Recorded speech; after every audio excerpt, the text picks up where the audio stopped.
Udah pernah lihat belum sih berita memprihatinkan tentang seorang ibu dan anak balitanya yang meninggal usai mengonsumsi telur ikan buntal? Mungkin masih ada yang belum tahu ya kalau ikan buntal itu sebenarnya sangat beracun loh, sehingga bisa memberikan efek yang mematikan. Nah, mau tahu lebih jelasnya? Simak video ini sampai selesai.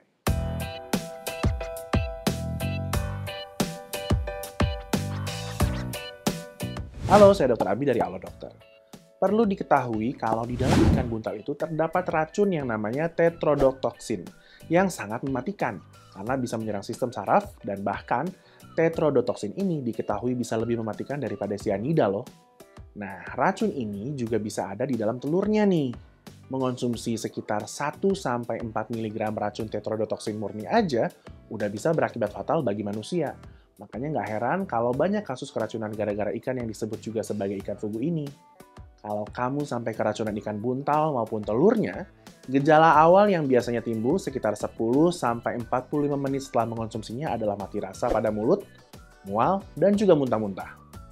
Lalu bisa diikuti dengan gejala lanjutannya nih, seperti mati rasa di bagian wajah, nggak jelas saat berbicara atau cadel, kehilangan keseimbangan, dan tubuh terasa lemas banget atau nggak bisa bergerak. Kalau nggak segera ditangani, keracunan ikan buntal ini juga bisa menyebabkan gejala yang lebih parah, seperti lumpuh, gangguan irama jantung, gagal napas, hingga penurunan kesadaran. Dan jika dibiarkan lebih lama lagi, atau sekitar 4-6 jam setelah mengonsumsi ikan buntal, racun tadi yang ada di dalamnya bahkan bisa menyebabkan kematian. Terus, kalau udah sempet nih dibawa ke UGD terdekat, maka upaya pengobatannya kayak gimana nih? Oke, jadi sebenarnya sampai waktu video ini dibuat belum ada obat untuk bisa mengatasi keracunan tetrodotoxin akibat konsumsi ikan buntal. Tetapi yang pasti, orang yang mengalami keracunan ikan buntal harus segera mendapatkan pertolongan medis di rumah sakit. Di rumah sakit, dokter akan melakukan beberapa prosedur berikut ini nih. Mulai dari memberikan oksigen melalui alat bantu napas, misalnya ventilator kalau misalkan pasiennya tidak bisa bernapas spontan atau mandiri. Kemudian melakukan prosedur pengosongan lambung untuk mengeluarkan racun dari dalam tubuh. Lanjut, bisa diberikan juga obat berupa tablet atau cairan arang aktif untuk membersihkan lambung, kemudian melakukan cuci darah, terutama jika pasien memang sudah memiliki penyakit ginjal sebelumnya. Tuh, karena udah tahu dampak membahayakan dari mengonsumsi ikan buntal, jadi jangan disepelekan dan tetap waspadai ya. Meski begitu, sebenarnya di luar negeri, khususnya Jepang nih, nyatanya banyak juga tuh tempat makan yang menyediakan ikan buntal dan yang makan juga pada baik-baik aja kok. Cuma nggak bisa disamakan ya, karena pada tempat makan tersebut, ikan buntalnya sudah diolah secara khusus dengan cara yang tepat. Dan jangan salah juga, banyak dari kasus keracunan di sana itu disebabkan oleh keracunan ikan buntal.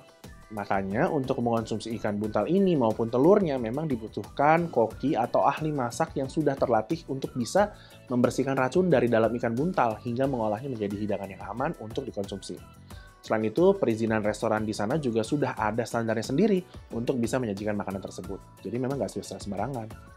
Oke, kurang lebih seperti itu yang bisa saya sampaikan kali ini. Kalau masih mau tahu lebih lanjut atau masih ada pertanyaan nih seputar keracunan makanan, misalkan jenis makanan apa sih yang mengandung racun mematikan atau bagaimana cara mengolah suatu makanan agar aman dikonsumsi, nah kamu bisa tanya lebih lanjut dengan dokter secara online, misalnya lewat aplikasi Alo Dokter. Di aplikasi ini ada puluhan ribu dokter yang siap menjawab pertanyaan kamu, mulai dari dokter umum, dokter spesialis, hingga psikolog dan psikiater juga ada. Dan kalau nantinya dirasa perlu bertemu secara tatap muka sama dokternya, kamu juga bisa langsung buat janji konsultasi di aplikasi Alo Dokter. Jadi nggak perlu capek-capek antri di rumah sakit untuk daftar doang. Lebih praktis kan? Buat nyobain layanan yang tadi saya sebutkan, habis ini kamu bisa download aplikasi Alo Dokter di Google Play maupun App Store.